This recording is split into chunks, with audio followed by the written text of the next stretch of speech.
leading a seemingly ordinary life as a housewife. My husband John is an exceptionally kind partner, and our relationship has been free of any disagreements. It's not to boast, but he truly is the ideal companion. Currently residing in an apartment close to John's parents' house, this decision was intentional. With both my parents no longer with us, we wanted to be nearby in case of the birth of our child or any unforeseen issues. Additionally, considering the potential future care needs of John's parents, I saw the practicality of our living arrangement. However, a strange occurrence started to unfold during our dinner gatherings with John's parents. Mysterious stomach pains plagued me, leading me to initially avoid meals at John's house. Unfortunately, circumstances forced me to attend, and that's when an unexpected event transpired, revealing a shocking revelation about my mother-in-law's actions, shedding light on the source of my inexplicable pain. Before these unsettling events, John and I had opted out of a traditional wedding ceremony.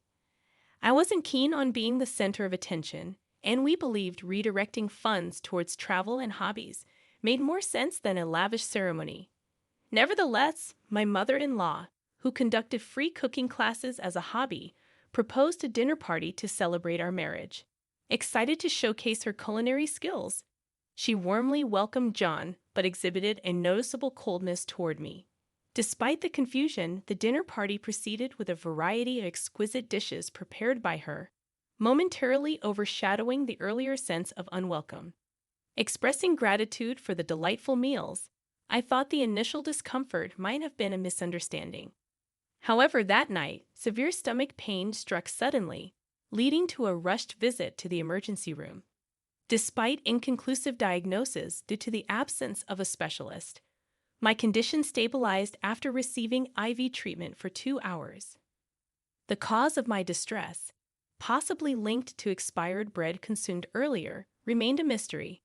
After returning home with John, I found myself grappling with unexplained stomach pain every time I dined at my in-laws' place following a particular incident. Seeking advice, I discussed this issue over lunch with a long-lost friend. She suggested, "Could it be that simply visiting your husband's house is causing you stress?" Surprisingly, she had experienced a similar situation, falling ill due to harassment from her mother-in-law. After relocating to a new apartment further away, her health improved significantly.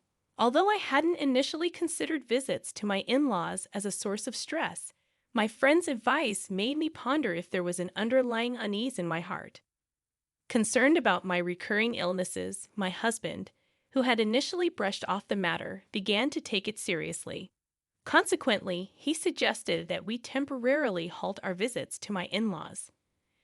While the exact cause remained elusive, my husband suspected his mother's cooking, given my consistent bouts of illness after meals there.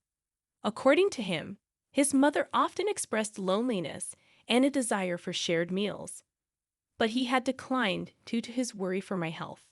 Despite our decision to refrain from visiting, a new challenge emerged.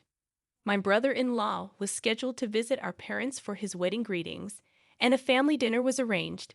Reluctantly, my husband explained, "I can't decline this time, as my brother is going to our parents' place. We're expected to participate in the dinner meeting with the entire family." Despite my inclination to avoid a direct encounter with my mother-in-law, I couldn't neglect the familial obligation tied to my brother-in-law and his wife. Deciding to participate in the family dinner, little did anyone anticipate the ensuing commotion it would cause. Despite my husband's concern for my health, he advised me, "Alice, you don't have to eat the meals today." As we arrived at the dinner meeting, my mother-in-law greeted us with her usual warm smile, particularly directed at my husband. However, I couldn't help but sense an even colder attitude towards me compared to before.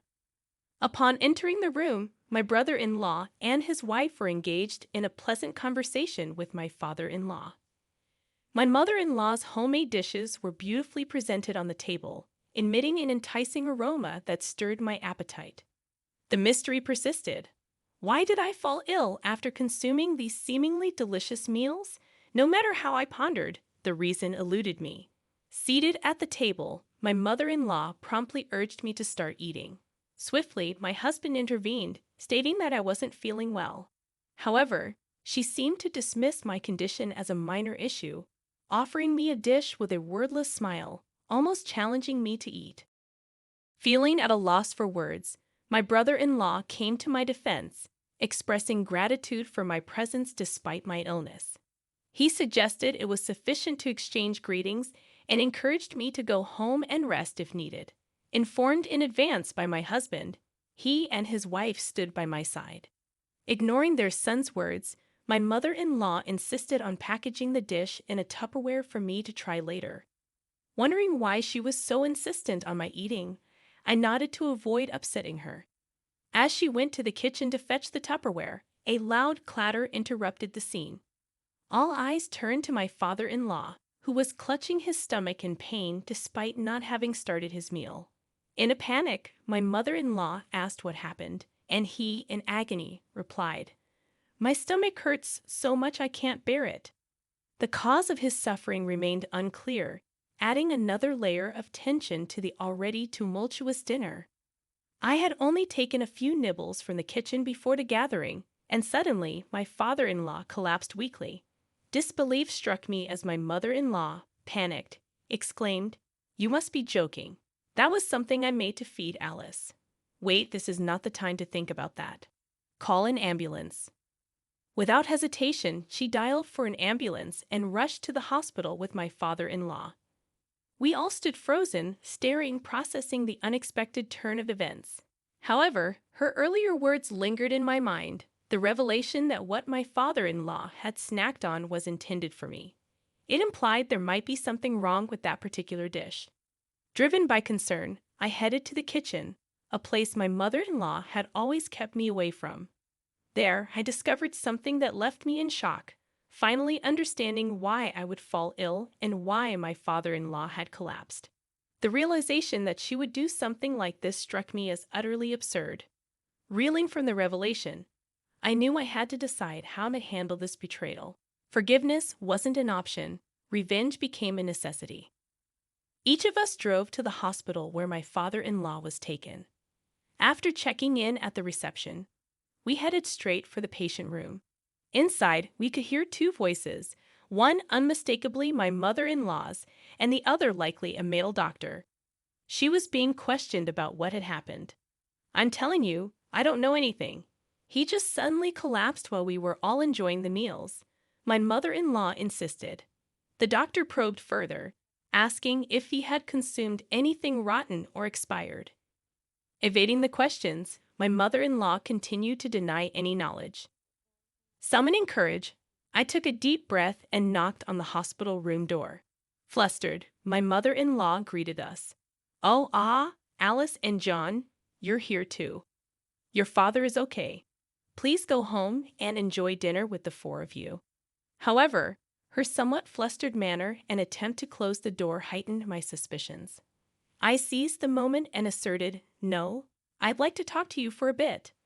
Behind me, my husband silently projected his presence, while my brother-in-law and his wife sent sharp, cold glances. Faced with this collective insistence, my mother-in-law couldn't refuse and reluctantly said, "Okay." Allowing us into the room, my father-in-law's facial color appeared to be returning, showing signs of stability. However, the exact cause remained undetermined. Though he was still conscious when brought to the hospital, he had been frequently using the bathroom. The doctor explained that he eventually lost consciousness due to dehydration.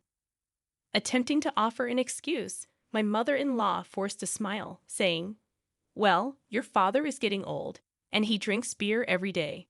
Her attempt at justification seemed feeble, and realizing that neither the doctor nor we were convinced, she fell silent, closing her mouth. I looked at my mother-in-law with a stern gaze, took evidence out of my bag, and presented it to her. As she observed the contents, her eyes widened, and she broke into a cold sweat, visibly confused. "Mother-in-law, isn't this a laxative? I found some powdered laxatives in the kitchen. What's this about?" I inquired calmly, but she remained silent. The doctor, examining the laxatives, seemed to understand. Oh, that would make sense if he had diarrhea without being food